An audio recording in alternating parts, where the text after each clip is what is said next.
So what the Pleiadian said is the first dimension is the center of the Earth, which is an iron core crystal. The second dimension is the realm between the iron core crystal and the surface of the planet. So it's like the telluric realm, the rocks and minerals below the crust of the planet. The third dimension is linear space and time on the surface of the planet, which is the dimension that we inhabit, of course. The fourth dimension is the collective mind, and that dimension comes from the thoughts and feelings of all the humans on the planet.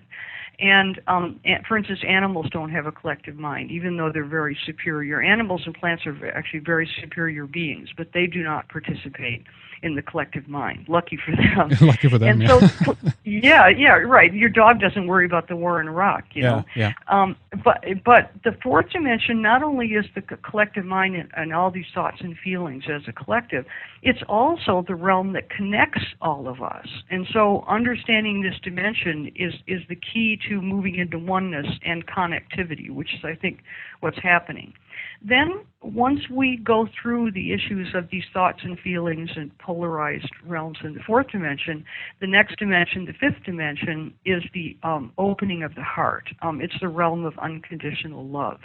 And then once we move into the realm of unconditional love, the next dimension above that is the sixth dimension, of course. And the sixth dimension is a realm of geometrical fields. And it's actually very much related to Plato's theory of the world of forms and the world of ideals. And so this dimension is more subtle than that fifth dimension. We're starting to move into like a geometrical realm. We're starting to move into more kind of mental field. Then the seventh dimension is the dimension of sound, and it's the same thing as the music of the spheres that Kepler talked about. And we already know scientifically that sound creates geometry. This has been very well demonstrated with cymatics, for example. And so, as you can see, Henrik, you can go either way with this dimension. So we can be in the seventh dimension and we can be in the realm of sound. Then sound creates geometry, and then as we move into the fifth dimension, the geometry moves into the human heart. But moving down the seventh dimension, the eighth dimension is a dimension of divine consciousness, a dimension of oneness. And this dimension, this is exactly what the same thing as what the Bible says. The Bible says that the Word created form, and so God spoke, and then the seventh dimension of sound comes in with the Word, and then the Word starts to create form. So this is very much in synchronicity with a lot of the world religions. And then the most fascinating thing about the Pleiadian idea, which I did not understand until I ran into Carl's work, is that Pleiadians are saying that the ninth dimension is time, and that time is actually a higher dimension than divine consciousness, which was very, very confusing for me for years until I ran into Carl's theory, which is showing us that the Mayan calendar is a time-coded evolutionary form, which is then creating the divine mind and then creating all these dimensions. So that's what they are, and then if you want me to, I can also describe to you what's the advantage of being tuned into this, if you know what I mean. Like, what do you get out of it if you do it? Yeah. And after teaching it for, Jerry and I have taught it together for 15 years. At this point, I live in a 9-dimensional state of consciousness all the time. It just becomes you finally. And so what happens with this is when you're in tune with the first dimension, the center of the earth, you have access to the Akashic records, and specifically the cosmic Akashic records, because the center of the earth is in vibratory resonance with all the other planets and stars and galaxies in the universe. And so what happens for you is you literally have the ability to understand the cosmic realms. And I think this is going to be an increasingly important skill on the part of our species, because I think we are moving more and more into cosmic resonance now. And, the ability to tune into that, I think, is very important. The second dimension is very interesting. This is the realm between the iron core crystal and the crust. And the second dimension is a realm of elemental resonation with minerals and chemicals and biological energy as you get closer to the crust. And so when you tune into the second dimension, and by the way, what do I mean tune into? Of course, this is what we teach. Mm-hmm. Each one of the dimensions has a different frequency.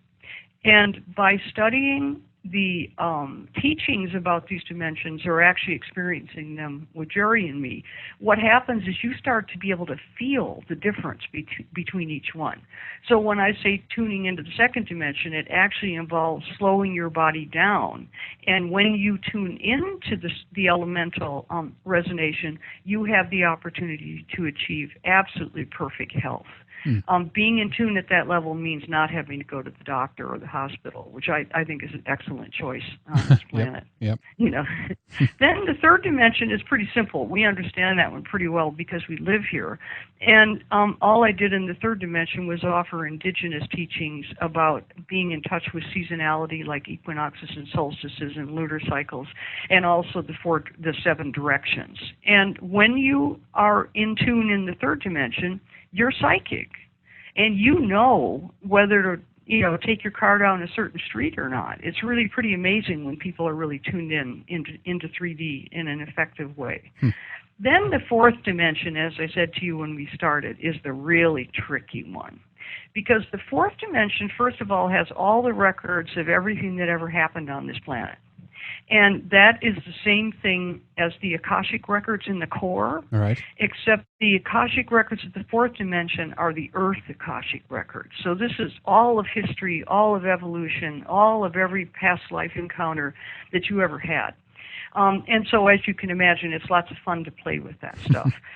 But the adept level of the fourth dimension is to figure out how the control programs work. Right. Because, for us, because the global elite and the various cosmic forces in the universe, whatever they all work through the fourth dimensional control programs to keep humans in a state of complete confusion. And so when you really master what the global elite is up to, which of course I had lots of fun with in alchemy, what happens is you become totally free.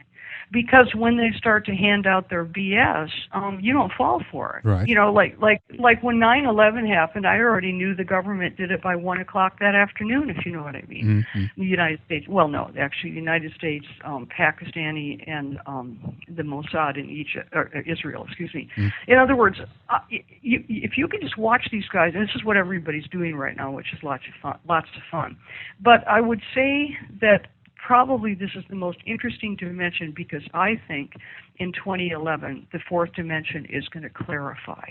In other words, I think that the biggest shift that's coming at the end of this calendar is people becoming able to actually see the influences that are controlling them. Mm-hmm. And that's going to be very powerful. Yeah, that sounds like a lot of fun. Huh? Yeah, that's what I think is going on, and I probably am going to do some pretty major writing about this in the next 6 months because I'm beginning. Well, let me put it this way: I'm really beginning to see just exactly how they're doing it, and I think a lot of Europeans are really tuned into this one at this point. For instance, it's so interesting that the Pope is being exposed mainly on that planetary midline going through Germany. We've had reports of sexual abuse in Catholicism going on for 25 years, especially in the United States, but now it's coming through at the midline level. Right. And once people figure out what the Pope is up to, a lot of things are going to change. But we'll let that one go in case you want to go back to it.